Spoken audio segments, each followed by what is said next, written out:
Mic check. Mic One, check. two. 1, 2, 2, 8, 9, Yeah, looks good. 6, 7. Sounds good. Good. You look good. Well, I try to, buddy. I've got a voice for radio and a face for radio as well. Well, welcome to the To Dad From Dad podcast, the show where we sit down with fathers and grandfathers to talk about what worked and what didn't, and what we'd go back and tell ourselves if we could. This isn't about being perfect. It's about being present. It's about lessons learned the hard way, wins worth repeating, and kind words of wisdom that you don't usually learn until years later. If you're a dad trying to lead your family well, or hope to be a dad someday that leads his family well, you're in the right place. Today, I'm joined by Craig. Craig, welcome to the show. Thanks, Lee. Thanks for having me. Yeah. I joked last week because I had Pete here. Yeah. And Pete was like, I was scrambling on Thursday, Friday to get him here. I think I topped my last minute Yeah, absolutely. guest scheduling. Agree. So you and I were at the daddy-daughter dance last night. Sparkle and Shine. Sparkle and Shine. Yep. Which was terribly fantastic. Yeah, it was a great way to describe it. Terribly fantastic. It was great. My daughter enjoyed it. Yeah. Which I think that's the success of the night is Right. that she came home, she loved it. Yeah. All of the things. Yeah. But it was terribly fantastic. Yeah. Yeah. I danced in the middle of an elementary school gym with my daughter, which Yeah. that was great and terribly fantastic. Yeah. Yeah.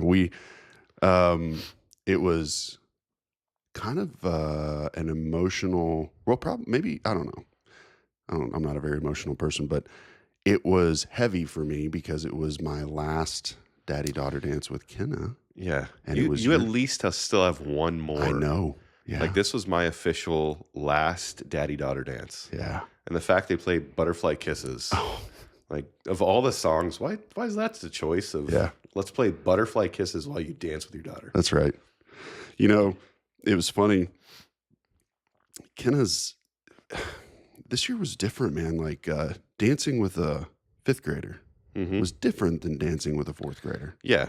She's a lot taller. Yeah, that's nice. Nice. That's one of the things that I mentioned to Charlie is you're no longer standing on my toes while we dance. Like you can actually like, stand up and I can dance with you. Yeah. It was funny though. Kenna was, she was stuck to me. It was really weird this year. Last year, typically when we get there, the girls kind of go their own way. Yeah. And they go get their face painted or go get snacks or whatever. Yeah. And then we dance a little bit, but the dancing is kind of an afterthought. Yeah. Last night for Kenna, though, she was like glued to me the whole time. Yeah. She was way more interested in me this year at the daddy-daughter dance than she's ever been before. Well, she's probably grieving it's the last one as well. I think so, too. She's feeling that same feeling that you're feeling of this is our last daddy-daughter dance together. Yeah. It's interesting for me with my daughter. So I only went to the very first one whenever she was in kindergarten. And then I've had a conference every single weekend for every other daddy-daughter dance. So it's always I call my dad up and my parents fly down or drive down and my dad takes her every single year. And so he was grieving this year because he didn't get to take her. But for me as a dad, I got to do the first one and I got to do the last one. There you go. Which I was happy about that. It was good for me. Yeah. Good. Yeah. It was kind of comical. I had this realization. Butterfly Kisses. That was a song that Kenna and I danced to, which short tirade here, funny, but the music selection at these things is probably perfect for the girls. Yeah. But from my perspective, awful. Oh yeah. Like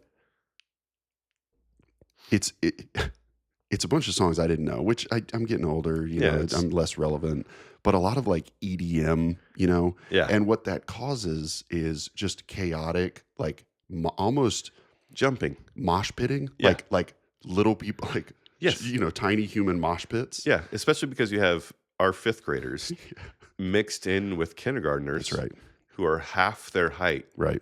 All in an enclosed space. Yeah. Mosh pitting. Right. It was weird though, man. Kenna was like, "Hey, can we dance?" I said, "Yeah."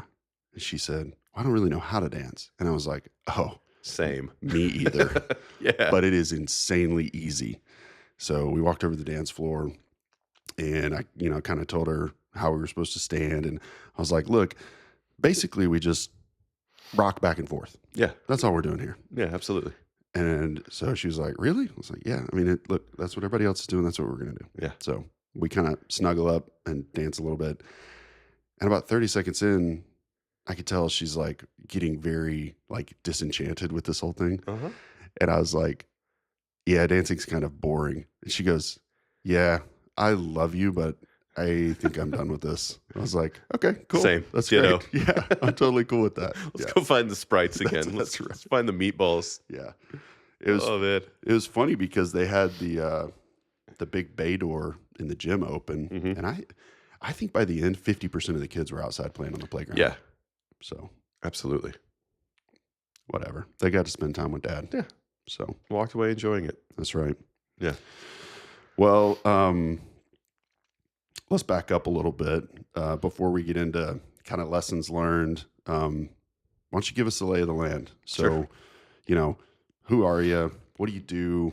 Yeah, I think one of the interesting things here is what you do now, but what you do before. Like, just give us a little kind of career run up to give us some context. Tell us about who you're married to. Yeah. How many kids you've got? What are their ages? What are their names? And then this is a lot of questions. Hope you remember all of it. But just how would you describe the season of life that you're in? Sure. So I'm married to Wendy. We're coming up on 18 years. This August will be 18 years married. Awesome. It feels both forever and like a blink at the exact same time. Yeah. We both just celebrated our 40th birthdays. Wow. So mine was last week. We went down to Cabo San Lucas and spent the last week in Cabo celebrating our 40th birthdays together. She's 10 days older than me. So for those 10 days, she is my old lady, and I remind her of it constantly. We've been married for coming up on 18. We've got 2 kids. I've got Grayson, my oldest. He's 13. He's in 8th grade right now, so we're looking towards next year already. We're doing high school planning for him, which feels weird. Yeah. And then my youngest is Charlie. So she is 11. Yeah. She is the same age as your oldest, which is kind of our connection of our girls kind of growing up together and soccer together and all of those aspects together. So I have a couple of jobs. So it's tax season right now. So I got 3 W-2s that came in this past year. So the primary full-time role is I'm a pastor. Okay. So my wife and I moved to San Antonio specifically to plant a church. Yeah. That was why we moved down here. So I met a friend in Kansas City doing undergraduate work together, and we became friends. And then we found out we were both going to Dallas together to Dallas Theological to do our master's degree. And through that process, became closer friends. And I graduated a little earlier than he did, and he gave me a call one day and said, "Hey, you want to plant a church in San Antonio, Texas?" And everything in me said no, and I verbally was like, "Let me think about that." Our parents, both mine and my wife's, are back in Missouri. That's home for us. Yeah. And so to move from Dallas to San Antonio, to move 4.5 hours further south, I was like, no chance do I want to do that. We had our oldest at that time. He was about 18 months old. And so the grandparents, of course, are pulling us back to Missouri. Yeah. And the next day, a job opened up actually at school that our girls go to. Yeah. And so I was like, okay, let me see if God's doing something here. And sure enough, I taught at the school for 2 years. Yeah. As the church was kind of building and launching, and then came on full-time in 2015, launched a church and built a church. And so we're still a mobile church. We're still doing setup and tear down every single week. Yeah. We're coming up on 11 years now, almost in the church setting. That's the full-time. That's what keeps me mostly busy. Yep. Aside from that, I'm a professor. So I teach at a local school here in San Antonio. That is ESL students. So most of my students are not from San Antonio. I've got students from Honduras and Colombia and Venezuela and a lot of South America it's a theological education school. So I'm teaching this semester, I teach on grace. So what is grace? How do we receive grace? And then how does it impact the rest of our lives? And then I also picked up a job, additional 10 hours a week or so, with my denomination, which is the Evangelical Free Church of America, EFCA. So I am the director of church multiplication. So what that means is for all of Texas and Oklahoma, the 2 states that we cover, I get to walk alongside planters, individuals who are looking to start brand new churches, Yeah. from the initial email to assessments to all of those things of making sure we're launching healthy churches. Yeah. All of those 3 things keep me extremely busy. Yeah. But at the same time, although I'm the busiest I think I've ever been in my life, I feel the most joy at the end of the day. Yeah. There's seasons of my life where I've been so busy and I'm just dead and drained and just feel like, what am I doing? Just kind of trudging through the mud. Yeah. This season of my life, I love where I'm at, both in the career field, in the marriage field, and then in the kids. The kids, as you know, they change all the time. And once you feel like you've figured things out, as soon as I feel like, okay, we're on a good stretch and we figured things out, things shift and things change. It's like, you're not the kid that you were like yesterday. Yeah. And that's I think the challenge of just parenting and being a dad is not knowing what the next season is and figuring out the current season just in time for the next season to kind of kick in and change. As we're going through transition year of we're going to be going from elementary to middle school for my daughter and from middle school to high school for my son. Yeah. Both those are big transition years. Yeah. And so we're ready for this next year, but also a little leery and cautious of, Yeah. I don't know how to parent a high schooler now. Yeah. And having a middle school daughter is very different than having an elementary school daughter as they're Yeah. growing and developing and changing and Yeah. all of those things. So season of life we're in is a really good one. Yeah. But the season of life we're in parenting wise is so unknown to us. We're trying to get together with other parents who are kind of in similar veins as us. And, how do you guys do technology? Can you just help us out to kind of walk that ground Yeah. to figure it out? So Yeah. it's great. It's things like this for your podcast to have Yeah. other guys that are kind of in similar seasons or different seasons and Yeah. just those pieces. Yeah. Well, when Ty was on, who doesn't have kids, we talked about technology a little bit, and I think the technology thing is, I was reflecting on my conversation with Ty because I think the iPhone came out in like 2005, 2006. Yeah, it was somewhere around sometime there. mid 2000s. Yeah. Yeah. And then, the iPads, and then just the, especially now, like the age of AI, I think our generation of parents is the pioneers Yes. for the impact that technology has on kids. Yes. And this is a funny analogy, but cigarettes at one time were supposed to cure your cough. Yeah, absolutely. They're good for you. Right. They make you feel good. They help your course. cough. The menthol is soothing. Yes. Turns out they kill you. Yeah. Right. Surprise. And I just, it's funny kind of to think about that because, cigarettes and technology, there was a generation of people who kind of lived and dealt with cigarettes the same way that we kind of deal with technology. Yes. And I don't think we'll truly understand the impact until, I don't know. It's weird because the rate at which technology changes these days, Yeah. I don't know that we'll ever get to the end of the journey. Yeah. It's a hockey stick growth. Right. To where it starts out slow, but as technology has grown, it's adapted and changed, and Yeah. it's been extremely fast. Yeah. The technology front, we're an outlier. So I mentioned my son is in 8th grade. Yeah. I'm 98% sure he is the only kid in his class without a cell phone. Yep. He mentions that every time he comes home, of course, Yeah. that he is the only kid without a cell phone.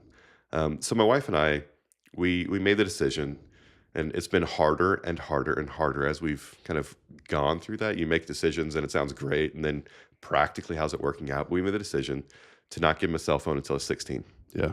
That was just kind of our rule of what we saw as the Yeah. use of technology.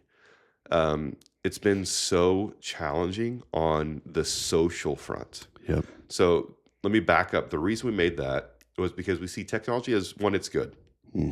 Technology is ambivalent. It is not a good thing or a bad thing. It's dependent upon how it's being used That's and right. how we can foster it. Yeah. And so we saw it as it can be used for good, but then there's also so much evil Yeah. that can come from having access to everything in your pocket. Right. And so we decided, let's wait until he's 16. Yeah. At that point, once you get a car, once you Yeah. have more independence, there's a need for us to be able to know where he is and have communication with him. We, as the parents that made that decision, now face the backlash of that decision, and it impacts him on the social front Yeah. to where all of his friends can communicate outside of the school hours. Yeah. And now he's feeling punished Yeah. because he is the singular individual from his perspective, whether it's true or not that he is the singular individual, that he does not have access to his friends and communicating with them. He feels like the outsider. Yeah. And it's that trade Yeah. of, as a parent, how do I balance that? I see it as, for his overall health, Yeah. it's good. Yeah. Yet I also have to deal with the challenge of he's not getting the social aspects that some of his other friends are. And so how do we incorporate those into things? Yeah. What does that look like for him? And it's hard. It's challenging.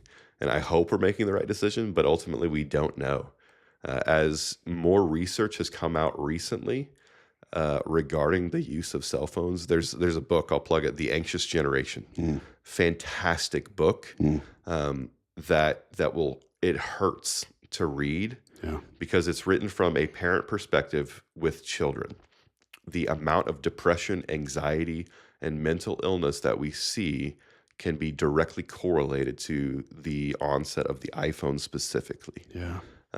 The amount of individuals, of children in the high school age now Yeah. that are dealing with the anxiety piece has skyrocketed with technology. And as a parent, I'm trying to protect my kid as best I can. Yeah. And so with that, what are the trade-offs that I'm willing to make? And for us as a family, Yeah. one of the trade-offs that we decided was to limit technology, and specifically regarding the phone. Yeah. In the house, my kids have iPads, Yeah. so they can communicate in some ways with those. Funny story, my son, cotillion is a big thing around here. It's like the dance aspect of going. And Kind of like a coming of age thing. it around is. here. Yeah. Yeah. And so as an 8th grader, you get to go to cotillion. And so I was joking with my son. I was like, hey, if you see a girl, you don't have a phone number to give her, but you can give her your iCloud email. Yeah. And nothing says, hey, let me follow up with you. Can you send me a text through my iCloud email? Yeah. You have to make sure she's a blue, not a green. That's you have to right. Make sure she can text Yep. through Apple devices Yep. instead of green. He didn't think it was nearly as funny as his mom and I did. Yeah. But that's one of the trade-offs of what we've decided to do. There's an organization called Wait Till 8 or Wait Till 8th, which is, hey, you as a parent are coming alongside and signing a covenant, if you will, of waiting to pursue technology with your child until 8th grade. And even at 8th grade, it's not we're going full into the iPhone. Yeah. But you start with a dumb phone. You start with Yeah. the flip phones that kind of we began with. You start with a Razor. Yep. And then you kind of transition up to Yeah. full-blown technology. There's the aspect of, as parents and in society, this is coming from the book, The Anxious Generation, that we have taken outdoor activities. I'm assuming your upbringing was similar to mine. Yep. Where every day I get home from school, do my homework, and I'm outside. That's I'm right. playing in the woods. I had so much freedom. I grew up in a small town in Missouri. Yep. And it was like, let me ride my bike 3 miles downtown to the river. Yep. To where we've limited the outdoor activities for our kids. Yeah. And I think rightfully so. There's a lot of things happening outside Yeah. that I don't want my kids exposed to. And there's a lot of strange individuals Yeah. outside. Yeah. And so we've taken kind of the freedom of outside and we've limited it for our kids. Yeah. But then we've taken the technology and we've just opened it up. Yeah. And we say, hey, play anywhere you want to in this field. Right. Which it's probably backwards of what we should do, of giving our kids probably some more freedom Yeah. to climb a tree and fall, Yeah. to learn how to make a mud pie, to learn how to dig in the grass, and to learn how to do all of the fun outdoor things that we did, and then limiting in some ways the open field that they have of technology as well. Yeah. Man, I'm so glad we're talking about this because Whitney and I have really been struggling with, we're very similar to you. Yeah. And the girls don't have iPads. Yeah. They will use my iPad or Whitney's iPad from time to time. Kenna will use that to group chat with some of the girls in the class and stuff. And, you know, some of those girls have cell phones and have had cell phones Absolutely. for a couple years now. And, you know, I no judgment from my part. Absolutely. Because a divorced family where your kid is Absolutely. gone every other weekend. I can understand how you would want your child to have like an ability to communicate. I mean, there's every family has different circumstance and a different approach, but we're very aligned with you. Yeah. One of the things we've been considering though is getting a house phone. Yeah. So we have one of those. Yeah. Is it like an actual hardline, like a voice over IP, like, or is it just a cell phone? It's an old iPhone. Yeah. So we upgraded our phones. Yeah. And we just took the old iPhone, didn't trade it in. Yeah. It has no cell phone service. It is a Wi-Fi only plan. Right. And it's a house phone. Yeah. And so there's certain things that you cannot do. Yeah. But there's a lot of things that you can do. Yeah. And so even with my son, so he does a lot of after school activities to where the end dates or the end times are very fluid. Yeah. It's, hey, we think we're going to end here, but really we're going to end 15 minutes earlier or later. Yeah. And so there's certain instances where we will give him the house phone to take with him to school. Yeah. Which means he can only use it if he's on Wi-Fi. Yeah. And we've limited access of a number of programs on there. Yeah. The iPhone is actually great at doing that, to set parameters and limits on all of those things. But he can text us, and then he can't call us, but he can FaceTime us. Yeah. And you can use FaceTime audio, and it's the same thing as doing a phone call. That's right. And so as he's grown, we've kind of slowly introduced things like that. Yeah. To where he has to check in with us before he takes the phone. And then here's what you can use it for, and here's what you cannot use it for. Yeah. And of course, there's checks and balances to that, where there's times he snuck the phone into his backpack, and then, hey, you took the phone. Let's talk through, why did you take the phone today? Yeah. Like all of those things of normal parenting, of just as I do, I try and push the boundaries as far as I can. My kids are the same way. They're going to try and figure out, okay, you said this, but you didn't quite say this completely. Let me see if I can do that and push those boundaries. It's an individual decision with parents. Yeah. Many of our girls' classmates have phones, and that's their decision as a parent. And man, good for you. Yeah. Good luck. Yeah. It's a decision that our family has chosen differently, and that's okay. Yeah. If you choose to allow technology to reign free in your household, great for you. Yeah. But in our household, we've chosen something different, and that's okay. Yeah. And it's also one of the things that we've had Kenna over at our house a couple of times. And as parents, it's one of the challenges of let me take with the rules that I have established and the rules that you've established, and how to kind of merge those together. Yeah. So for my son, whenever he goes into a household that's more open with technology, it's the chat on the way to drop him off. Yeah. Of, hey, for sure. You're heading into a household that's a little bit different rule wise. We're going to be respectful of their rules, but the things that we've established outside of the specific rules that we've established, but the why behind those rules, let's make sure that those continue forward. Yeah.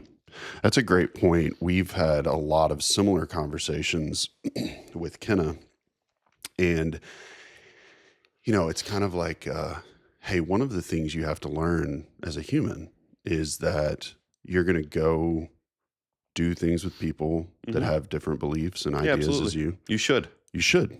You're going to go to places where people are doing things that deep down in your heart aren't right. Yeah. That's part of living life, right? And just navigating this is a very strong word, but kind of like choosing to abstain. Mm-hmm. It's like I can't do anything about where I am in this moment, Yeah. but I can choose to not partake in whatever it is. Yeah. And I remember probably about a year ago, we kind of crossed this threshold. So this is one of those parenting things that if you have like really younger kids, here's some wisdom for you. There will come a time where your kids know all the bad words, Oh yeah. or most of the bad words, Yes. right? Yes. And when you get to that point, it's kind of, this is going to sound really messed up, but it's kind of a cool thing Mm-hmm. because you kept it away from them from as long as you Yeah. could. But now you've kind of crossed this threshold into an area where it's like, hey, we know these bad things exist. Yeah. And hey, we're going to listen, this sounds terrible, but it's kind of like we might listen to a song on the radio Yeah. that has a bad word in it. Yes. You know the bad word. Yes. We don't say the bad word. Yeah. We like the song. It's got one or Uh-huh. two bad words in it, Yeah. Or hey, let's watch some PG movies Yeah. or PG-13 movies. And it's kind of Well, like PG of the 80s, oh, dude. very different. I let Kenna watch Smokey and the Bandit the other day. Oh yeah. Dude. Yeah. I like halfway through that movie, I was just because Whitney wasn't here, and neither was Callie. It was just me and Kenna, and I was sitting there thinking like, I am in trouble. Oh yeah. Like, Did she like as soon as Whitney came home was like, let me tell you what Dad let me watch. She's absolutely. Yeah. She was like, me and Dad watched Smokey and the Bandit, and Yeah. Whitney was like, Huh. are you serious? And I was like, it's PG. Yeah. I thought, I had no idea that it had all of the sexual innuendos. And Yeah. I was like, Very different time frame. Oh my gosh. With Yeah. ratings. Right. But, it's just like, it's kind of a cool place to be because what does the Bible say? Live in the world, Not of the world. not of the world. Yeah. And you start to be able to walk with your kids through that. Yeah. Where it's like, hey, this is living in the world. Yeah. This is the world that we live in. And we can talk about these things. Yeah. There's an aspect of, how do I protect my child's innocence Right. while not making my child ignorant? Bingo. The aspect of I'm trying to protect my child's innocence as long as I can. And the world, I think, constantly is pushing against that aspect of innocence of our kids. Right. Of trying to take my 13-year-old son and make him an adult already Right. in many of the ways of removing his innocence. Yeah. Yet at the same time, I don't want my son to be ignorant of what is out there, Yeah. of the world. For my son, the birds and the bees talk. That was a huge moment for him and I. Yeah. It was one of those things where I'm trying to protect his innocence, Yeah. but at the same time, he needs to be aware Yeah. of himself, of his body, Yeah. of women and their bodies, Right. and how God has specifically established and created Yeah. the marriage relationship in a physical way to work. Right. And so I'm protecting his innocence while at the same time trying to make sure he's not ignorant of what is happening in Right. our world. And there's a fine line there, and it's hard to navigate. Yeah. And there's sometimes where I think I remove his innocence for him unintentionally in order to try and make sure he's not as ignorant. Yeah. Boys are boys and they're going to talk. Yeah. And 8th grade boys and high school boys, Yeah. they talk a lot. Yeah. I know growing up, I learned all of my great worldly knowledge from the school bus. Yeah. That's where I learned everything. Absolutely. Was the school bus. Yep. And so I know that my son is going to be having those conversations. Yeah. I know that his friends, like it or not, are going to be in different stages Right. of life. Yeah. And so I want to protect his innocence while at the same time having him not feeling lost Yeah. in amount of conversations that are around him. Yeah. The exposure aspect is a slow road. Yeah. And just the birds and the bees conversation was not, I'm going to drop everything right now. That's right. We did it on a drive to Dallas, by the way, which is Yeah. perfect. Yeah. Dad's getting your son in a car is great Mhm. because one, you don't look at each other. You're looking forward, Yeah. but he's trapped. Right. He can't go anywhere. Yeah. So we had a nice long conversation, but that wasn't the entirety of the conversation. Yeah. It's a continual and just kind of, hey, we had that initial conversation, but there's a whole lot Yeah. more that comes along these things. Yeah. And just allowing him that freedom of, the world is going to give you answers if you're looking for them. Right. As your dad, I want you to find the place that you feel comfortable asking me any question. Right. And some of those questions will make me blush. Yeah. And that's the nature of the world. Yet I want him to have that freedom to come to dad as the safe place Right. to ask any and every question. Yeah. Yeah. I remember my dad had the birds and bees conversation with me. It's funny because I vividly remember where we were and what we were 100%. doing. Yep. My dad was very involved in the Lions Club, Yeah. and the Lions Club had a fireworks stand that they set up around the holidays to raise money to Yep. support the club.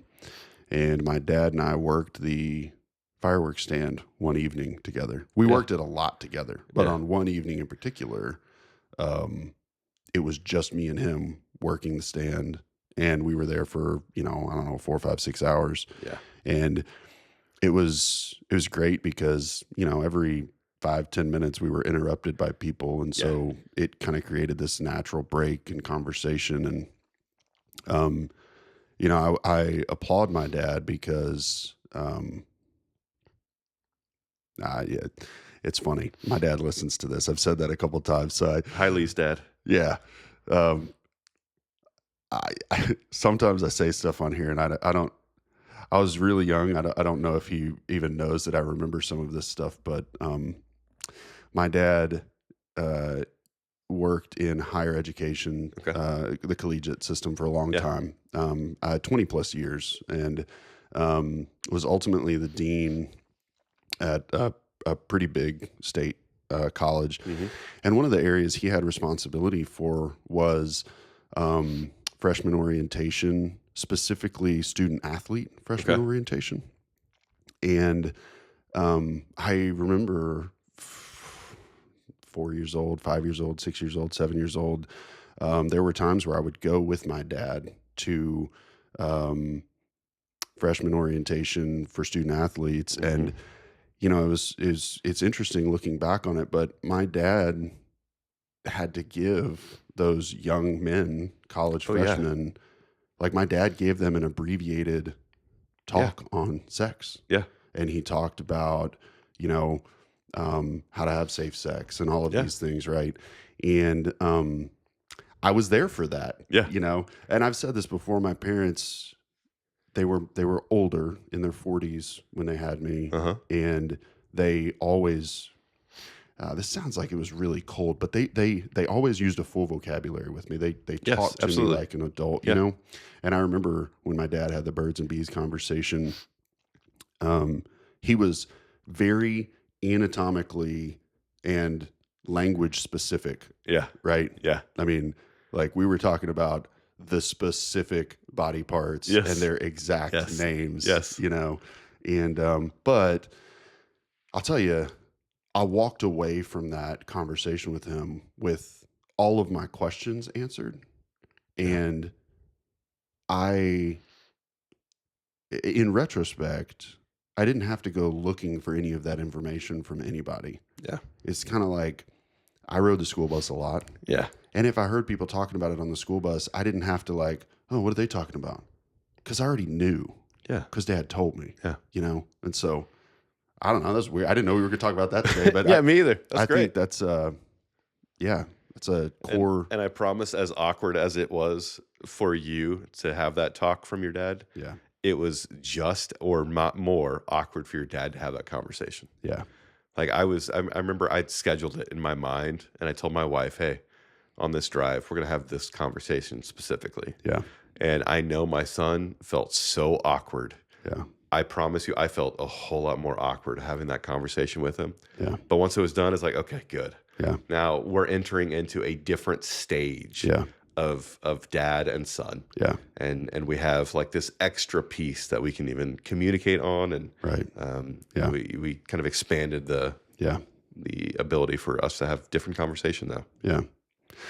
I want to go back a little bit to Sure. something you said. I just want to touch on it because I have a couple kind of funny things. I've mentioned this before, but the technology thing and kind of protecting the innocence of your kids. Yeah. My spin on that is that protecting their innocence is a part of it, but that is what it is. But for me, it's I want my kids to be able to be kids. Yeah, absolutely. Like as you were talking about, get home, you go outside and you ride your bike for 3 miles. I was just, when you were talking, I was just thinking about, if you've never tried to ride a bike and carry a fishing pole at the same time, 100%. Yeah. you haven't lived. Yeah. You know? Absolutely.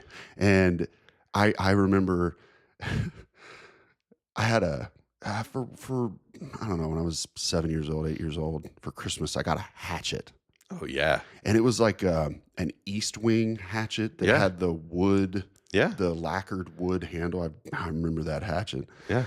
Dude, I carried that hatchet everywhere. Yeah. I have a nice scar on my finger right here from my first pocket knife I got. Yeah. Yeah. And it's funny, there was a tree that fell down. I mean, when I say I mean, you did too, but every day I played outside. Yeah. And there was this tree that fell down back in the woods. And I remember one day I decided I was going to cut that tree in half You're building a log cabin. with my hatchet. Oh yeah. I never finished cutting that down tree. I mean, it had to have been 18-inch diameter, 24-inch diameter. Uh-huh. I hacked on that tree for months trying to cut it in half. At the end, your hatchet was probably as sharp as a butter knife as well. Absolutely. Yeah. But your parents probably were like, oh, that's perfect then. He's going to spend even more time out there. 100%. Yeah. Yeah. But I just think, what used to occupy my mind, and this is something interesting for kids these days, is, and then I'm going to pivot a little bit kind of to my own life here, but like the things that kids anticipate today, or, I remember growing up, my mind was occupied with very simple things. I don't know how to say that, but like I would finish my homework, and what I had been thinking about doing that day was, could I find a piece of rope that I could tie around the tire swing Oh yeah. so that I could pull the tire swing as far back as humanly possible and hold myself there, and then release the string so that I could swing higher on the tire swing. You know what I mean? Oh yeah. Like You're trying to go upside down. Oh, dude. There's a point in my life, we had an incredible tire swing in the backyard. Yeah. And I remember there was like a week of my life where I was, almost like Phineas and Ferb, or like Calvin and Hobbes. Yeah. Like I'm out there trying to, and You're doing science is what you're really doing. right. Yeah. Physics. Yeah. Yeah. But, kids today, may sound so old when I say that. Yeah, it does. Just as soon as you say kids today. Kids these days. Yeah. Yeah. For me and my kids, it's their life experience is going to be different than mine. Of course. And we don't have a tire swing. They're not going to live that same experience. But if I can keep them out of, I don't even know, if I can keep them out of Minecraft, if I can keep them out of Roblox, if I can keep them out of Fortnite, whatever it is, I've never played any of those games, but if I can keep You named them. Well done. If I can keep them out of those things, maybe it will free up so that their mind can be occupied. I think I talked about this before, but the girls came up to me one day and they wanted to build a catapult. I think I already talked about this, but I said no. we're not Yeah. going to build a catapult. We're going to build a trebuchet Yeah, absolutely. because physics, Yes. right? Yes. Like trebuchets are way cooler. Oh, yeah. And they were like, what's a trebuchet? And I was like, Let's watch this history documentary, children. exactly. Yeah. It's like a catapult, but way better. Yeah. And so we went in the garage and we built a trebuchet, right? Well done. And it's funny because on one hand, I struggle with, I'm going to this effort to protect them and create this freedom so that they do those things.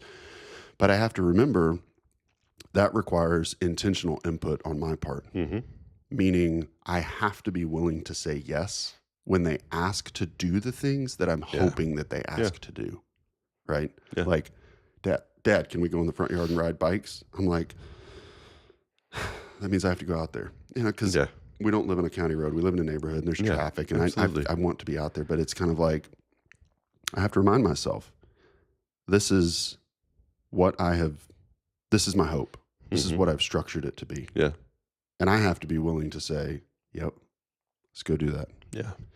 Unfortunately, the easier thing would be to put them on an iPad and let them sit on the couch. Yeah, absolutely, it is. Play Minecraft or something. Yeah. Right.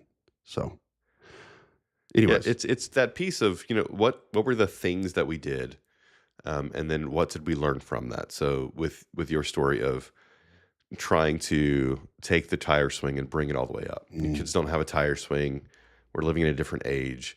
What did I learn in that moment? And then how can we kind of recreate those same things in the world that we live in today? Yeah. And technology can be a part of that. You absolutely can utilize technology to do those things. Yeah. And it's just different. Yeah. And what are the things that I want to instill in, specifically for you, to instill in your girls regarding me having that experience with the hatchet and me having that experience with the tire swing? Yeah. How can we kind of recreate those in today's context with today's technology and today's things that we have, so that they walk away having some of the similar experiences while doing totally different things? Yeah. Those are the things that, as a dad, I'm trying the best to. Yeah. Okay, you know what? How can we do some of the things that I did? How can I teach riding a bike with a fishing pole? Right. What's the struggle that my kids need to experience? Yeah. I had a really funny conversation with the guy that mows our yard. He's mowed our yard since this house was built. Okay. Which was like 17 years ago. Nice. And his name's Sergio, great guy. But Sergio called me like a year ago, and he said,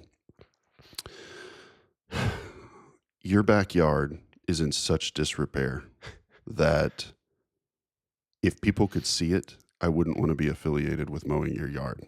As a man, that just like crushed your soul, didn't it? Yeah. Yeah. And I was on one hand, I was like, Sergio, you're the professional. Yeah, I pay you to do this, Sergio. This is a reflection of you, not me. Right. But a couple weeks ago, I came home and Sergio was here, and we were talking about the backyard again. And I said, Sergio, the backyard is in such disrepair because my kids live in the backyard. Yeah. There's a piece of 2-inch PVC pipe that's 16 foot long in the backyard. And to you, it looks like garbage. Yeah. But to them, at multiple times, it's been a zip line. Oh, yeah. It's been a jousting pole. It's been a baseball bat, a balance beam. Oh, yeah. It's been the center beam of a fort that they built. Like, yeah, there's a piece of 16 foot long 2-inch PVC pipe in my backyard that looks totally trashy. And dude, I don't care because they play with it. The same reason that there's a shovel and a garden rake out there that just sit in the rain and the sun. Oh, yeah. And I don't care because when I look through the back window and they're out there, swinging from a tree using a garden rake as the lever, I'm like, great. Yep. That's why it's out there. Yeah, we're going to test our insurance, but I'm glad you're doing this. Yeah. It's funny. I wanted to say something. You mentioned something earlier, and I wanted to just divulge something, which is a couple years ago. I've talked about this on here before, but I've had to work really hard over the last few years to kind of identify the cause of some, I don't want to. I said this last time, and then I tried to clarify. The thing that comes to mind is seasonal depression, Yeah. but it's not seasonal depression. It's maybe it depends on how you define a season. It's not locked to winter, spring, summer, and fall. Yes. But as a dad, this is interesting. I've actually I'm having a revelation. Yep. Maybe it's more locked to the seasons of being a dad, Mm-hmm. or just a season that I'm going through personally, whether that's professionally or whatever. And I noticed something really interesting. I fell into this trap of YouTube, Yeah. and I hope that some other dads listening can relate to this. Otherwise, I'm just super weird. Yeah. But I have obsessively watched YouTube videos on things like buying a sailboat Of course. and living on a sailboat. Yeah. And I went through like a 4-month period where 3 or 4 hours a night, I would watch videos about sailing. And at first, it felt innocent, and it took me a while to pick this up. Mm-hmm. Then it was, it was sailing. Then it was getting my private pilot's license and buying a Mooney M20 so that I could fly anywhere I wanted with my family, And then it was buying an Airstream trailer and, quitting my job and living like a vagabond, just, Yeah. then it's overlanding, Oh, yeah. and I haven't done that in about 18 months. Okay. Because here's what I noticed.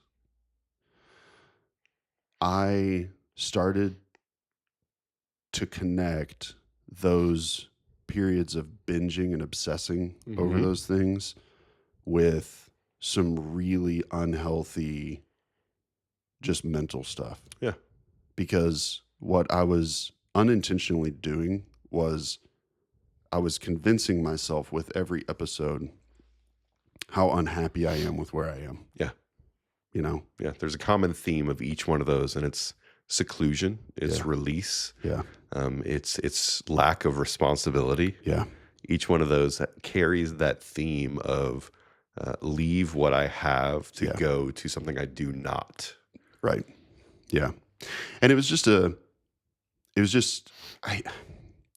once I realized that and I stopped doing that, I have noticed I haven't slipped back into that. I don't know how to describe this, but it's almost like if maybe other guys have felt this, but I would almost get panicked. Mm-hmm. Like I would get panicked with, what am I doing with my life? Yeah. I watch these videos and I see these people that have this just, and look, you only see the good stuff, Of course. but I see these videos and I watch and I see this just exuberance of life and these crystal clear beaches and these mountaintop tent locations. And I start to just feel like I am doing it wrong. I don't have it right, and it put me in a really unhealthy place because I got a family, dude. Yeah. We're established here. My kids have to go to school. Yeah. I mean, I want them to have a stable home structure. I mean, Yeah. and when I back away from that, I just kind of realize like, dude, you got to stop doing this to yourself. Yeah. It's funny. Before you got here, I got up pretty early this morning and I was looking at Mooney M20s online, used airplanes. And that's why this is so fresh on my mind, because I went in the closet to change clothes before you got here. And I literally said to because I probably researched airplanes for an hour and a half this morning. Yeah. And I said to myself, I caught myself. Today's the first day I've looked at airplanes. Right? It hasn't been like weeks. And when I walked into the closet to change clothes, I said, stop it. Yeah. You're not going to buy an airplane. This is not this is the beginning. Like you're starting. And it just clicked in my mind. And I was like, you don't let your brain be occupied with that stuff, man. Yeah. Don't obsess over it. Be happy with what you got. Like, Yeah. hey, go research. We're going to South Carolina for spring break. Yeah. Your time would be better spent. Go obsess over what there is to do in Charleston, South Carolina. Yeah, absolutely. You know what I mean? I don't know. Hearing that, as your friend, I want you to buy an airplane. Let me just throw that out there. I think everybody wants a friend that owns and can fly an airplane. Yeah. So as your friend, Yeah. go. You Okay. should buy an Yeah. airplane. Yeah. But then at the same time, that's unhealthy for you, so don't do that. Yeah. There's a piece I think I see it in many roles Yeah. within my life of we're in a current season and we can't enjoy the current season we're in because we're always looking forward to the next season, or we're always grieving the loss of the past season. Yeah. I see it within the life of my church of we're currently in a season of growth and we're looking towards the next season. And I can often miss what I have in this current season and the sweetness of the current season that we're in anticipation of the next. And I see it within the kids as well. Yeah. Of I can often overlook that my daughter's in 5th grade. Yeah. And next year we're hitting middle school. And at the same time, I'm grieving the loss of elementary school. Yeah.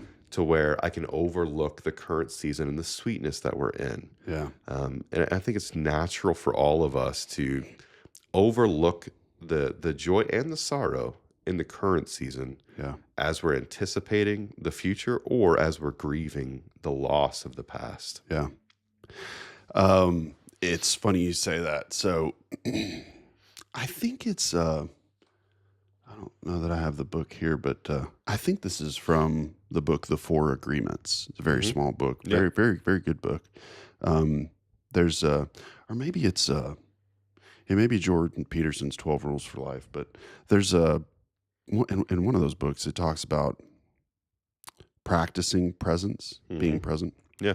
And they give the example of washing the dishes. Yeah. Which I don't know, it clicked for me when they said this.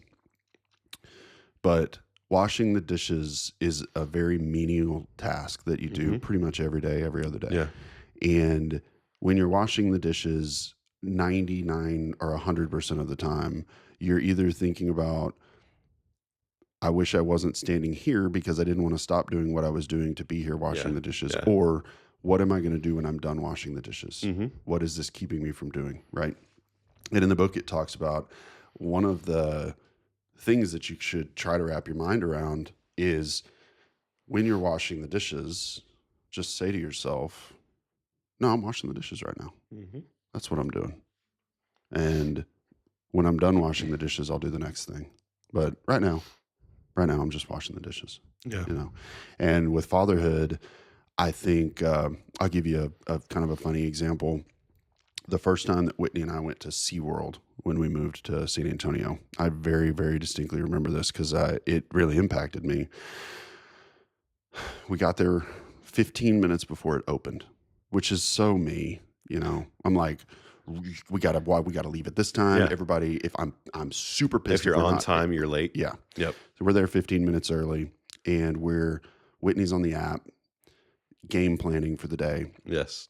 And I said, hey, before we go in today, what tasks do we need to accomplish for this to be successful? Yeah.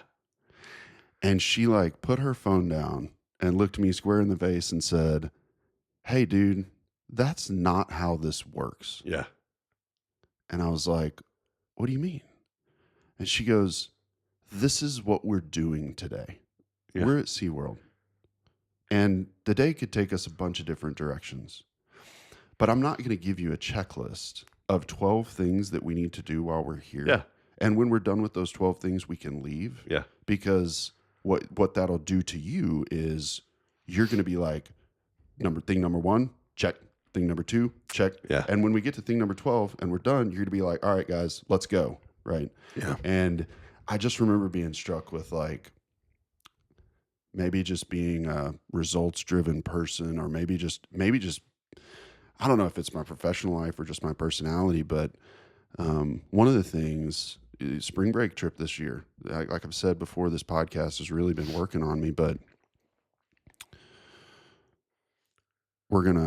I'm going to spend a couple of days preparing to go on spring break mentally. And I'm going to show up, I'm going to do my best, and I'm going to fail, but I'm going to do my best to show up and say, I am just happy to be here. And wherever the week takes us, This is exactly what I'm supposed to be doing. This is exactly what I'm supposed to be spending money on. If we end up at some tourist attraction and I pay $6 for a bottle of water, Oh, you will. that's fine. Yeah. That's what we're doing. Yeah. This is like intentionally, this is what we're doing. Yeah. Get over it. Because I think unintentionally, I make everybody else miserable. Yeah. And I don't mean to do that. No, of course not. But anyways, sorry. Yeah. Random. You had James on earlier. Yeah. And they are a traveling family. Absolutely. And it's fun to just observe them and how they travel. Yeah. It's I love to watch them. Yeah. Whenever they take their kids to foreign destinations, I'm like, that's awesome. Yeah. But my heart is similar to yours, where I am a planner. I'm a checklist individual. Yet it's not usually my checklist that the kids walk away saying that was fun. That's right. It's usually like we stay in a dumpy Motel 6 and the air conditioner is broken and the door is off the hinge. Those are the aspects that they remember and that they enjoy most, comparative to my checklists of things that we need to do and to accomplish. 100%. Thinking back just on my own life, I can't remember many of the trips that we took as a family. I remember a lot of the drives, though. Yeah. I remember a lot of this is boring. This is not what I wanted to do. Yeah. Those pieces, that's really what I think the bonding aspect of road trips are all about. Yeah. More so than the destination even. Yeah. Yeah. You bring up a good point, which is as I reflect back on some of my memories of childhood travel, it's funny. This could be because of trauma. Yeah. But, because typically traumatic events are stickier in your memory. Absolutely. But what I remember the most about traveling as a kid is when things went really wrong. Oh, yeah. Right? Yeah. I remember we went tent camping with my family one time, and while we were out doing something, it was just like a pop-up thunderstorm. Yep. The camp got drenched, which meant all of our food, cereal boxes, everything when we got back to camp was drenched. And I just remember my parents were really frustrated with that, and watching them deal with that. I remember as a kid, my dad and I used to go fishing in a tiny 16-foot long, 48-inch wide John boat with a Johnson 9.9 horsepower motor, pull start. And this thing, my dad bought it from somebody. I watched my dad suffer through so much frustration with this boat over the years. Yeah. I remember, though, that boat, a couple things. My dad likes crunchy peanut butter. I'm a smooth peanut butter guy, but my dad likes crunchy. Yeah, it's got to be extra crunchy. Extra crunchy. Oh, yeah. Here's what I remember. My dad, when we would go fishing, would always pack peanut butter and jelly sandwiches with extra crunchy peanut butter. Yeah. Coca-Cola in a bottle. Yes. And Planters peanuts. And the Planters peanuts go in the Coke. You take a couple sips. Yes. Put the peanuts in the Coke. A little bit of saltiness. A little bit of saltiness. In an igloo, like, one of those old school igloo coolers. Oh, yeah. And eat peanut butter and jelly sandwiches with extra crunchy peanut butter. And I remember going fishing one time with my dad, and the boat got stuck on a stump. Yep. Big stuck. Yeah. Like we're like high centered on this stump. And I remember being petrified. And for perspective today, I've been stuck on a lot of stumps since then. Yes. But I remember telling my dad, like, Dad, you need to stop. We need to pray. Yeah. Like I am petrified. We're going to die. We're going to die on this little boat in a very little lake, by the way. Yeah, absolutely. And, but what's funny is those inconvenient things that happen on trips, those surprises, the motel room with the janky AC and the hinge, those are the memories, man. Yeah. And also, what do you learn about your dad in those instances? Yeah. It's those pieces of we often feed off of the others that are around us. Yeah. And as you're internally just we're dying. This is terrible. Yeah. I look to Dad. Yeah. How is Dad handling this? And it's from that where we get our sense of safety and security from Dad. Yeah. Of Dad's handled this before. Yeah. He got us out of this situation last time, and so then I have more confidence Right. that Dad will do this again. Yeah. It's the same for our kids. It's same for our relationship with God Himself, of having that confidence Yeah. of, because I have experienced this before, Yeah. because I can look back and see that outcome previously. Yeah. Now I have more confidence moving forward. Right. And it's in those instances of frustration for us as parents that we have that audience of spouse and of kids, of, Yeah. how am I handling the situation Yeah. in a way that is giving them confidence Yeah. for the next situation, as well as giving them an understanding of, whenever you face these situations, whenever you go over those stumps now, Right. how did Dad handle this, and how will I then handle this moving forward? Man, that's such a convicting thing to think about, just a responsibility as a dad, because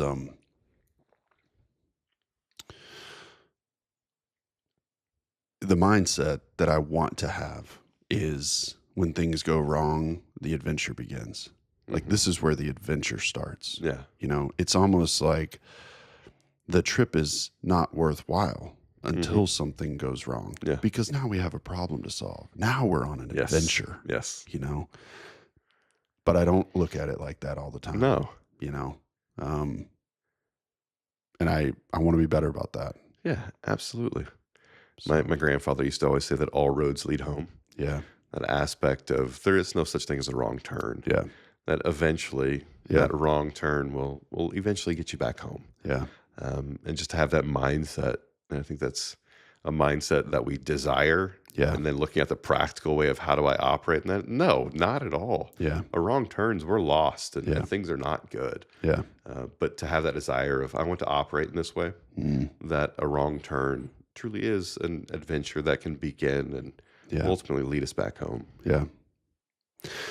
I heard an incredibly powerful phrase this week from a very, very close friend and colleague that I work with. He's responsible for all of professional coaching and talent development at the company that I work with. And he told a story about his grandfather. And his grandfather used to say something to him all the time. And this guy's name's Dan. And Dan was telling a story about his grandfather. And he said, it took me years to understand this, but my grandfather used to have this saying. When I was at the highest of highs, my grandfather would look at me and say, Dan, just remember, everywhere you go, it's just like this.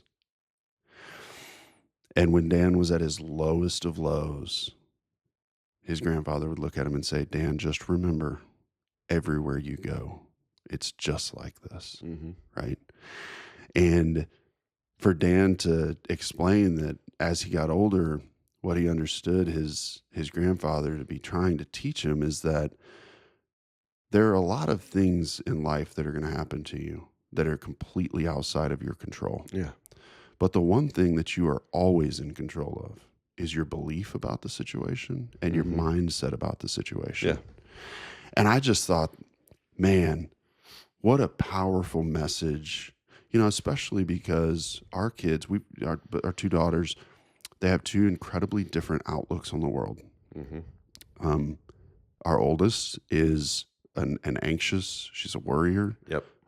She's got a chip on her shoulder. Why is this happening to me? This is unfair. The youngest one is like just happy to be alive. Party mode at all the time. Party, smiles. Oh, yeah. C'est la vie, no problem. And I've thought about instilling that message to Kenna, where it's like, this is unfortunate, but remember, everywhere you go in life, it's just like this. Yeah. Right. And I don't know why that just stuck with me, man, but that was a powerful concept to wrap your mind around. Growing up, my now mother-in-law was my youth leader. So both my wife and I are both pastors' kids. And so I had my now father-in-law was my pastor, and my now mother-in-law was my youth leader. And one expression she always said, I hated it, but it was true, was, nobody can make you angry. You have to choose to get angry. does that aspect of, as a youth student, it's like, no, that's stupid. Stop saying those things. I'm angry. You made me angry. But looking at it and understanding what she's saying is absolutely true. Like, circumstances will happen. Yeah. And I get the choice to choose how I will respond to those circumstances. Yeah. And sometimes that response is I'm choosing to be angry. Yeah. Sometimes that's valid. Most of the time it's not. Yeah. But no matter what happens to me, I do have that responsibility and that choice of how will I receive this? And then how will I evidence what my belief truly is of this response? Yeah. And again, there's those eyes that are always watching us of trying to figure out, if dad is cool and calm and collected in the midst of this, then I can probably be cool, calm, and collected in the midst of this too. Yeah. Yeah. You want to talk about seeing some fear in your kid's eyes. I've experienced this a couple times where I'm trying to think of an example of something that was going on. I'll give you a good example. Kids are so funny. Did your kids ever learn what the low fuel symbol on your truck meant? I'm sure they've seen it, yes, but I don't know if they truly understand Yeah. the the attribute of what will happen. Yeah. It's funny. I distinctly remember the first time Kenna ever noticed, the little bing and then low fuel. Yeah. Panic. Immediate panic. Yes. Dad, you're almost out of gas. Dad, you're almost out of gas. Yes. And I was like, no, it's telling me that in very short order, we will be out of gas, but it's given me enough warning that I can do something about that. Yeah. We navigated that. And even to this day, if she gets in my truck and she looks over, by the way, she's always looking at how fast are you going? Oh, yeah. Are you using your blinker? Yeah. She's a backseat driver. Yes. But if she sees that low fuel light on, it's immediate. Dad, you need to go get gas. Yeah. She's worried about Yes. it, right? And I've tried really hard to say, hey, I have the fuel situation under control. Yes. Like I know that the next exit, I know where we're going is less than this distance away, and there's a gas station there. We'll get gas. But we've been on some of these long family road trips where you're on the interstate. Yeah. And that thing comes on, and you're like, oh, crap. Yeah. I don't know where the next gas station is, And on one of these road trips, I remember I'm trying to stay cool. We're like somewhere in between San Antonio and like Albuquerque, New Mexico. Yeah. In the middle of nowhere. Yeah. Just you and wind farms. Yeah. And I'm watching the fuel go down, and I'm looking at billboards, and I'm looking at signs. And finally, I kind of lean over and I'm like, hey, I'm talking to Whitney. I'm like, I need you to help me try to find a gas station. Like I'm kind of getting a little, I'm trying to say it real quiet because I don't want the kids to freak out. Yeah. And dude, Whitney starts looking, and Whitney's like, how far can we go? And I was like, I don't know, we got like 50 miles. And Whitney was like, dude, this ain't looking good. She's like, what if we turn around? And I was like, we haven't passed a gas station in probably 60 miles back, And what's funny is the girls finally figured out, because Mom and I's demeanor was like, we're fixing to have a situation here, And I tell this story just because, to your point, I've been instilling them that like I have the gas thing, the fuel thing is under control. We're good. That's it. It's a system in place. We're fine. But when they realized that the fuel situation wasn't under control, and that Mom and I were trying to figure out, they were freaked out, because it's a real big deal at this point now. Right. Even though in the grand scheme of things, it's just an inconvenience. Yeah. We could call roadside assistance, but it was just very, I don't know, enlightening to me in that moment that like, I don't know, it's just teaching your kids. It's kind of like, hey, I am stressed out. I'm kind of freaked out about this. We might run out of gas. Yeah. But even if we do, we're gonna be where we will survive this. Yes, we've got snacks. We'll be okay. Dude, the iPads are fully charged. Like you guys are watching movies. We'll figure this out, you know? But to your point, your kids, I think a lot of times we underestimate how observant our kids are Yeah. of the way we show up in moments of crisis, Hmm. in moments of when things don't go our way. And I'm glad we're talking about this because this is really convicting for me, just because, mm, you know, Dad, I love you. You listen to this, but I I saw my dad get really frustrated as a kid, Yeah, absolutely. get very just angry at the Yeah. situation because, and what's funny is now that I'm a dad and I'm an adult, I understand his Yeah. frustration. But as a kid, seeing him get that upset, seeing him get that frustrated about the Hmm. situation, it it instilled that in me. And I want to break that. Yeah. I want to break that with my Yeah. kids. And it's hard because I'm simultaneously trying to change myself Hmm. in order to change that attribute in my kids. Yeah. And man, that's hard. Yeah. And to your dad's credit, what you saw might have been his attempt at change as well. That's right. There's that piece of, Dang, dude. without even knowing, Yeah. dad could have been so much more Yeah. angry and explosive. Yeah. Yet his attempt to change that was the small outbursts that you even got to see. Yeah. That's a great point, dude. Yeah. It's that aspect of let's assume the best. Yeah. Of let's assume the best. That dad was trying his best, and That's even in right. those moments that I did see, there's still the effort that dad put in. Yeah. I want to go back to something you said. We're very similar in our daughters. Mm. You mentioned that your oldest is high anxiety. Mm. Man, that's my daughter as well. Yeah. Very much so. If we're going to any place, she wants to know who's going to be there. She wants to know where's the restroom located. Yep. She wants to know what time are we getting there? What time are we leaving? What are we doing every single moment of every single day? Just high anxiety in every situation possible. Yeah. From your experience as a dad dealing with this, have you found any solutions? Have you found any triggers or markers that have been helpful Mm. um, dealing with that? Mm.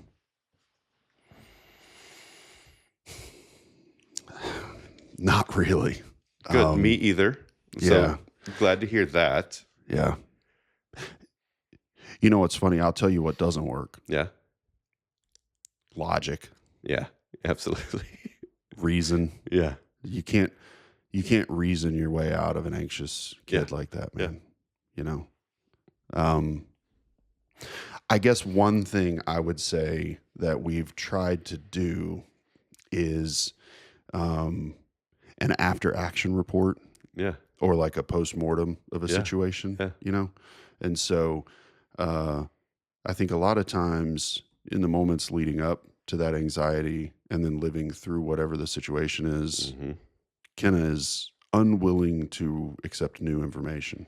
Yeah. She's in fight or flight, or she's just overridden with, anxiety. Yep. That's Charlie as well. But afterwards, we try really hard to reflect back on, Yeah. hey, do you remember how worried you were Yeah. about that? Yeah. Everything turned out okay. Yeah. Like, or sometimes the worst does happen. Yeah. And revisiting that and saying, well, that didn't go as planned, Yeah. but you okay? Yeah, I'm okay too. Did we still have fun? Yeah. Like, that's the only thing that we've been able to do. Yeah. It's one of those things where there's the aspect of whenever you see yourself in your kids, it can be good, but that's not what I usually see. I usually see the negatives of me in my kids. And this is I deal with anxiety in major ways. I am an over processor of most things, to where any situation I walk into that's new, I've probably already processed through the 1,000 different options of what could happen. Yeah. And I'm usually confident in the worst of those things will happen. Yeah. I just express it differently than my daughter does. As an 11-year-old girl, Mhm. she is unsure of how to express those things. There's the positive of she expresses them verbally to dad, Yeah. which that's great. I hope that never changes. To where, for me personally, I'm an internalizer. I Mhm. rarely express things outwardly, Mhm. which can cause all kinds of problems and health concerns and all of those aspects. Um, but there's that piece of her that I see just of me. Of I like to know all the details. I like to be able to process things before I step into things. And so for us with her, it's getting her to process Mhm. really. Okay, let's talk through what are you fearful of Yeah. walking into this? Yeah. What are some of the positives that could happen? And then are we willing to do this? Let's ride a roller coaster. Yeah. There's all kinds of anxiety and fear with Yeah. my daughter of riding a roller coaster. Okay, Yeah. well what's the positives of what could happen? You could really enjoy this and have a ton of fun. And let's walk through some of the negatives. You could be fearful and you could scream and cry and get injured and all of those. And let's watch people that are coming off the roller coaster. What are their faces looking like? So trying as best we can to process those emotions that she is feeling out loud Yeah. has been helpful for us, but it's still not a solution really in the midst of kind of what we experience. Yeah. I remember in college, or maybe it was right after high school. I haven't talked. I mean, I've talked a little bit about it, but I had some pretty uh, wild life stuff going on, and Hmm. at one point, I was so panicked and riddled with the world crashing in on me that I went and saw a counselor Yeah, just once, yeah, just one time, yeah. and it was a lady, and what she did with me was pretty much exactly what you just defined. Hmm. And what she made me do was out loud walk through with her what the worst case scenario Yeah, would be. yeah. And as I did that with her and I got to the end of it, I had processed, like, okay, if this happened, Hmm. what would that mean? Well, it'd probably mean that I'd have to wait a few years to go to college, or, maybe I couldn't afford to go to college or whatever. Or, okay, what would happen if that happened? Well, I'd graduate a little later and I wouldn't be, and we walked all the way down. Hmm. And, she's like, hey, if you zoom out on your life, 40 years from now, you're probably pretty unchanged. Yeah. You're, and like I said, we tried to do that with Kenna, but I don't know if you experienced this with Charlie, but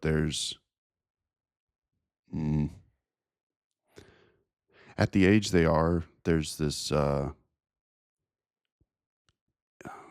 emotional ignorance, Hmm. or the the emotional brain can be so much stronger than the logical brain. Yes. And as you get older, that's still true, Yeah. but the logical brain can speak to the emotional brain a little bit more, I think, Yeah. right? Yeah. And like there's times with Kenna where there's no amount of talking Yeah. that is going to be able to overcome the emotional response that she's Yes. feeling, Yes. And I don't know. I mean, sorry, I'm kind of rambling, but that's a tough one, dude. Yeah. It is. You're asking kind of what are some of the struggles that we have as parents? That's one of the struggles that we face right now Yeah. with our daughter is there something that we can do? Yeah. Is there a tool that we need Yeah. in the tool belt to help us parent better? Yeah. And right now we haven't found that solution. Yeah. Um, she is a functioning member of society, which is what we hope for. Right. But all of the things kind of leading up to that to where she gets so nervous Yeah. for any new experience. And Yeah. I like new things. I like trying new things. Yeah. And there's the fear, of course, of trying something new. Mm. But the outcome, just from my experience, is so much worth it Yeah. that I'm willing to try the new things. And she doesn't have the life experience yet Yeah. of trying new things as fun and enjoyable. Yeah. She's on the experience side of things and the emotional side of things. We're trying new things is scary. Yeah. And so how do we bridge that gap between the experience catching up with the emotional aspect of it? And we're not there yet. Yeah. I think not, just kind of, I think that Kenna is probably a lot like me. I don't know this because I didn't know me when I was 10, but I think I was a worrier. I think I was obsessed with the details of things. Yeah. Probably, I have to ask my dad about that, but I think I was probably the same way. Here's what's interesting. I think part of that is one of the things that drove me to be so successful. Yeah. And it transitioned at some point. And I actually, a couple weeks ago, I heard something that was this, it's two things. One was this saying that ambition without action becomes anxiety. Yeah. Now, not all anxiety, but Yeah. for me, that was very true, which led me down just a little bit of research. And I stumbled across this thing called like the open loop concept, which for the last couple weeks I've been working on this, but I started a notes sheet on my phone. Yeah. And it is all of the unresolved things in my life. Yeah. And you know what's funny is, What would be unresolved things? What do you mean by that one? oh man, well, I don't have my phone. What's funny is when I heard that, I thought, I have so many unresolved things in my life. Open the notes app. And I was like, what do I have that's unresolved? Yeah. And I was expecting to be able to just word vomit like 100 things. Yeah. And what actually happened was I split it into some categories. Okay. And, one of them was I bought a hard drive to back up all the podcast stuff. Yeah. It was really expensive. Yeah. And it didn't fit my computer. Like it wasn't compatible. Yeah. It's my fault. Yeah.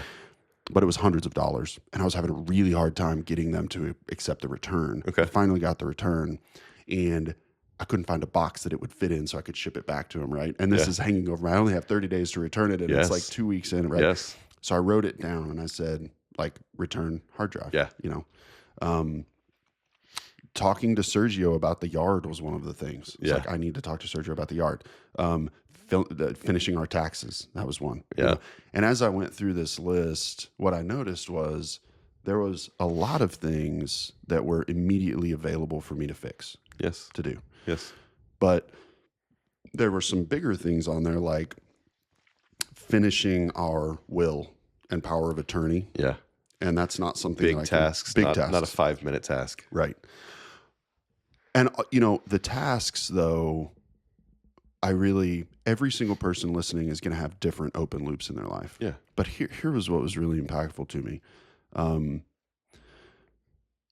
My brain and my anxiety, the aggregated or the cumulative total of not having all of those things written down and in front of me Yes.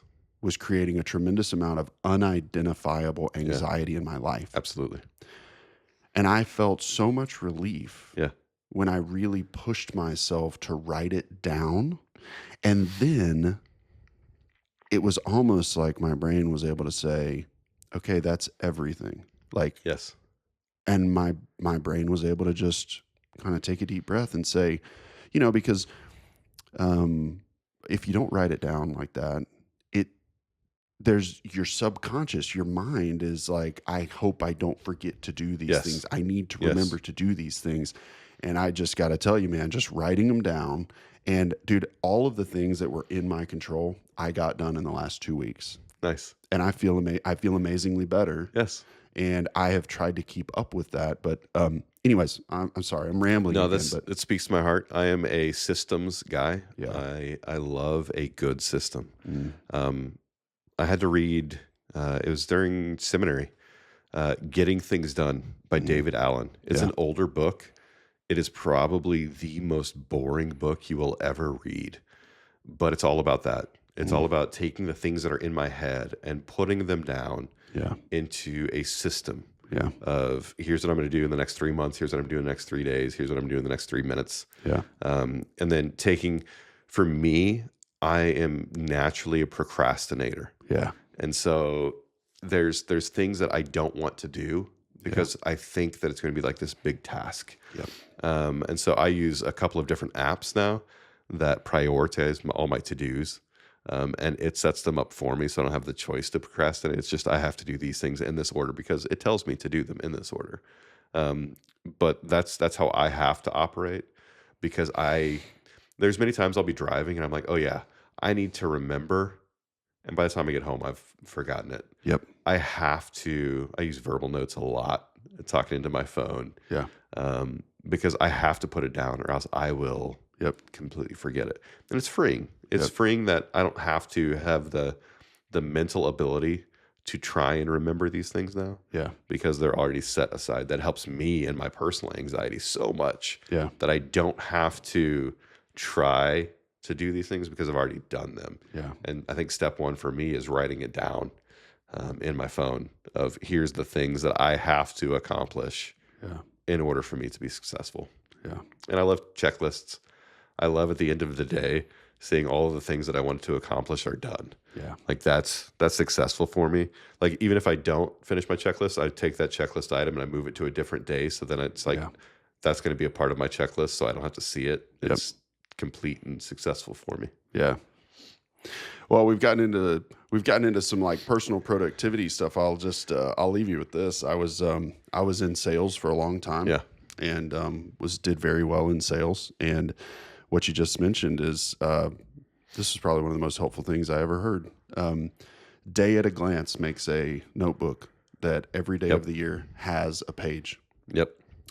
And there's a guy who's going to come on the podcast. His name's Gary.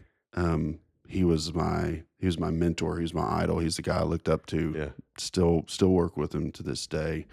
And I asked Gary. Gary is notorious for not forgetting things, not letting things fall through the cracks. Yep. That is like what his reputation is built on. People mainly, I would assume. What do you mean? if you state, hey, Kenna has a basketball tournament next weekend, Right. Gary will remember those things and reach out to you. No, well, yes, Yeah. but more specifically, he's in sales. Okay. And if a customer asks him to do something, Yes. or if he has a deadline, or if he sends an email to follow up about an issue, Yeah. to your point, what he does is every single day, he writes everything down. And then if he needs to follow up in a week, he flips forward 7 pages or 5 pages and he writes it on that day. Yeah. And Gary has a rule that at the end of the day, anything that he didn't get done gets written on the next day. Yeah. And I did this for 4 or 5 years when I was in sales. Yeah. Let me tell you what, it is so funny how just the physical act of having to rewrite something every day that you don't get it done will make you get stuff done. It's totally different than digital as well. Right. The aspect of just education, you see so many studies of physically writing compared to typing, how much you retain. For a good period, probably 3 years, I used Michael Hyatt. He's a business production guy. He has what's called the full focus planner, which is exactly that. You have every single day, here's the top 3 tasks that I want to accomplish for this day. Yeah. Now, there's tons of other things I could do, but here's my top 3 that I want to make sure I get done. And then you have a weekly review of every week. You go back and you review the week, but then you're also prepping and preparing for the upcoming week as well. Yeah. And you're doing a monthly overview of looking at what did I do successfully this past month? And what do I want to carry over into the next month? Yeah. Those type of productivity things I think are helpful for me. Yeah. I fell off the train and then just my personality, once I fall off the train, I'm like, I'm not getting back on it. I already broke the streak. I'm not starting a new one. Yeah. All right. Well, we are coming up on time, but I Yeah. want to close with a question to kind of get back to the core of the Sure. podcast, which is great conversation today, by the way. Yeah. I I've had no enjoyed it. idea what we were going to talk Me about, either. but this has been Yeah. fantastic. I've enjoyed it. But I want to close with kind of a traditional to dad from dad question, Yeah. which is you're 40. Yes, I am. Freshly. All right. Okay. If you could go back 10 years Yeah. and sit down at a table like this with yourself Mm-hmm. and have a conversation, what would you want 30-year-old Craig to know about what was coming? So just looking back in the past 10 years, on the personal side, I experienced the hardest moment ever of my life Mm. with church. We went through a church split. It was gross. It was ugly. It was painful. It was the things that you hear about that you think will never happen to you. It was personal. It was personal attacks against me, against my wife, against friends. In the moment, this was 2018, so 8 years ago. In the moment, it felt like the world was crashing down. Yeah. Looking at it now, fast forward the 8 years that it has been, it was the best thing to ever happen to me. Yeah. Um, I'm a better husband. I'm a better dad. I'm a better pastor Yeah. because of what we walked through. Yeah. So if I could fast forward back 10 years, it would be exactly that of be prepared for what is coming. Yeah. Um, and it's not an enjoyment of the moment, but find the aspects of life in the difficult and in the hard that will change me for the future. Yeah. I think in that scenario, it's one of those times in life where I think we all experience it. I hope to never walk through that again, Yeah. but I am so grateful that I did. Yeah. I hope that is never again on my plate. Yeah. But at the same time, I'm so grateful that I had to walk through that because it has changed me so much Yeah. for the better. That overall, it was a positive experience out of extreme negativity and just disgust. Yeah.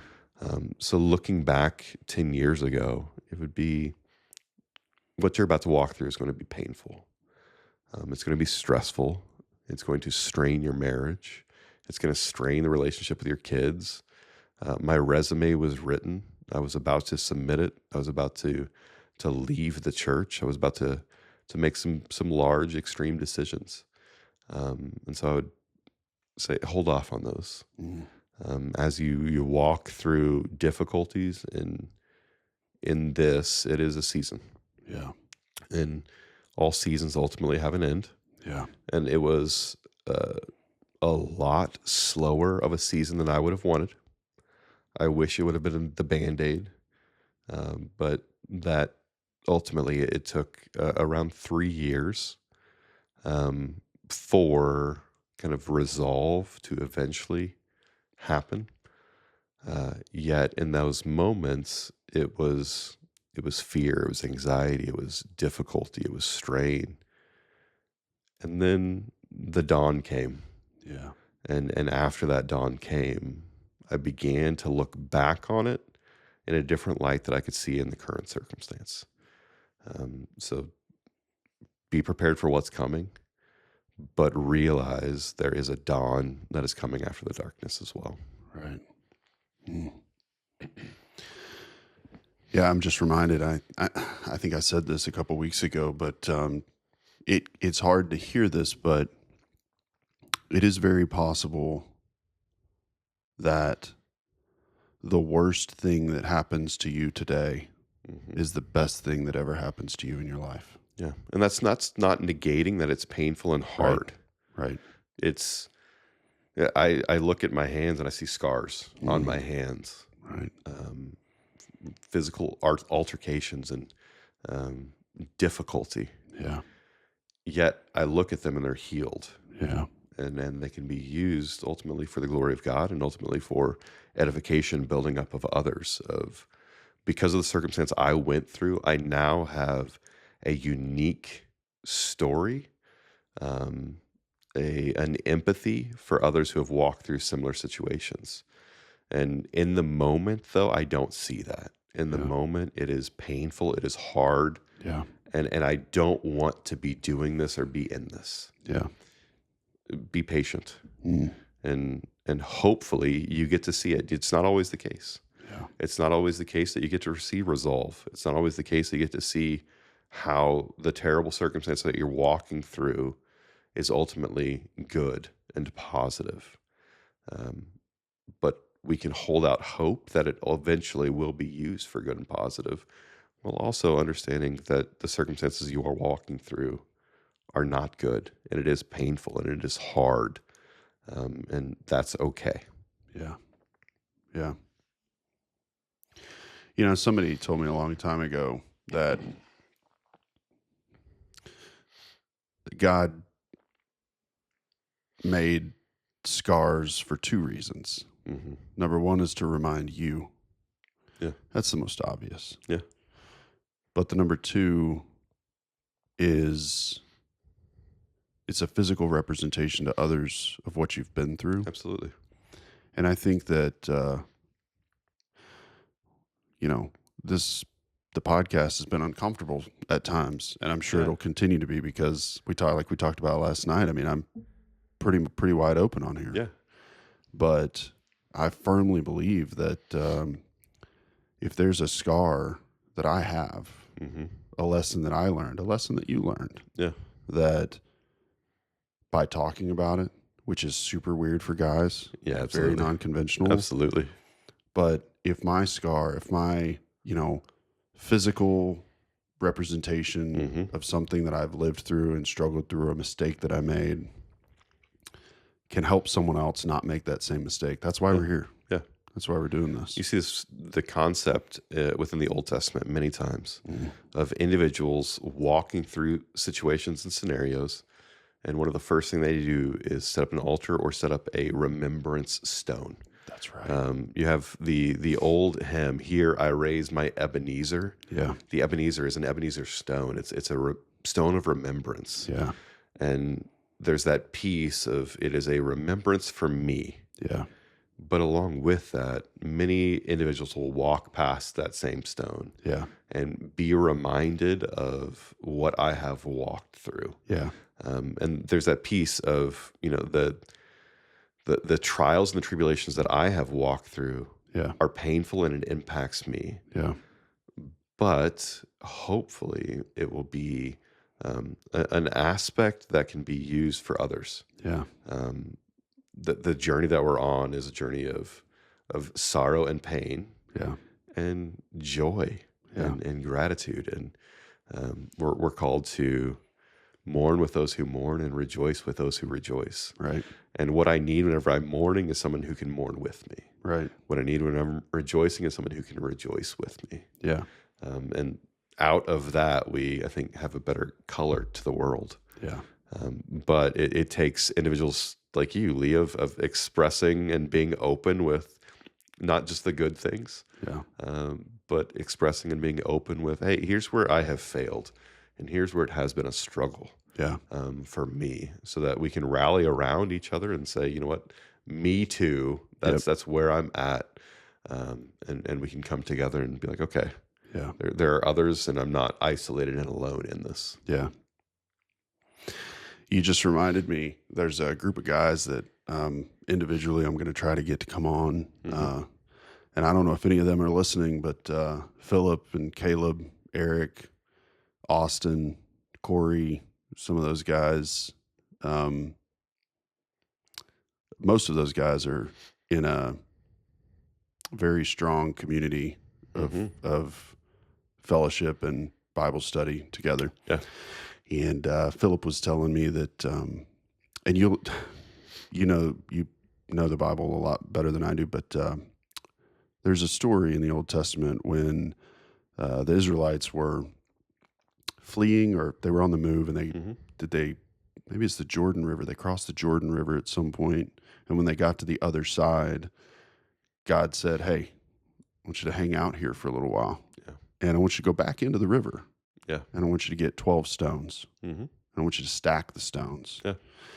and wait for further instruction." Yeah. Right. And this is super off the wall, but Philip was telling me we were standing in the San Marcos River on just a guy's Mm-hmm. float trip, Yeah. and we were picking up river rocks, just doing what men do, Yeah. playing in the water, Yeah. you know, Skipping them. skipping rocks and course. stuff. And Philip was telling me that a critical element of what they do in their Bible study is they take time to stack stones together, Mm-hmm. right? Which is,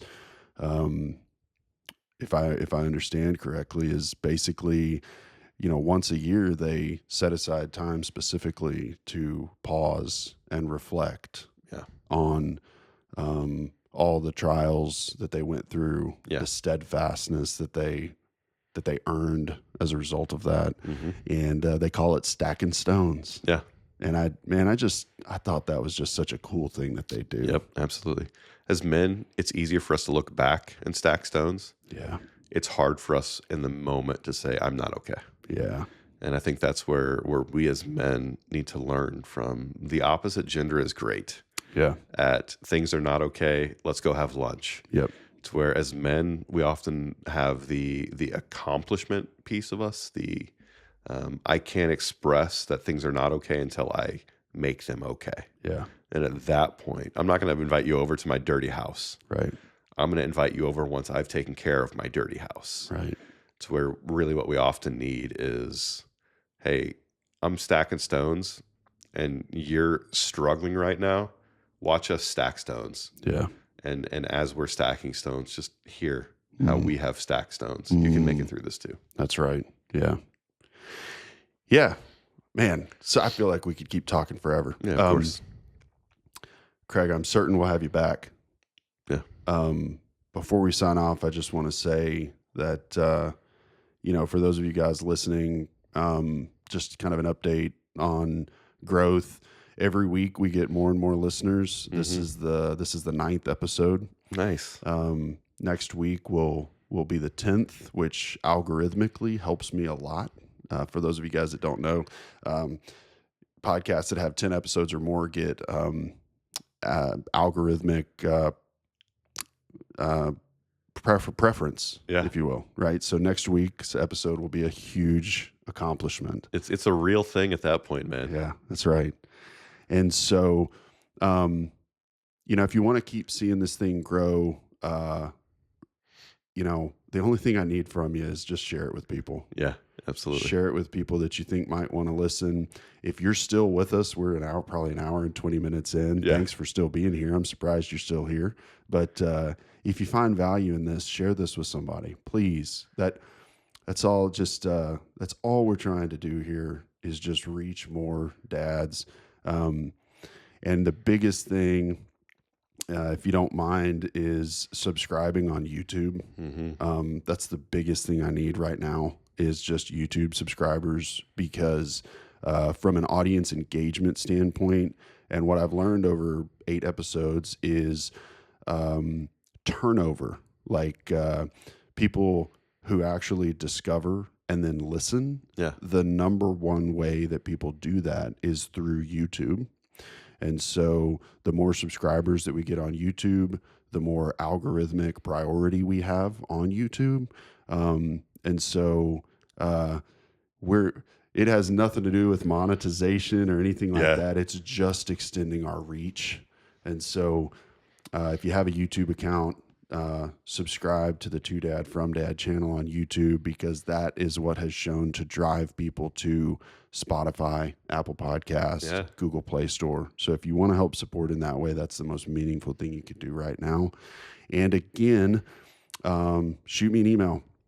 Check out the website, twodadfromdad.com. Send me an email at lee@twodadfromdad.com. I've gotten some great questions. For those of you that have emailed, I haven't forgotten about you. We've got some guests coming up that are going to be able to talk about some of those very specific things that you sent in. So stay tuned for that. That's awesome. Craig, once again, thanks for coming, man. Thanks, Lee. Appreciate it, buddy. See ya.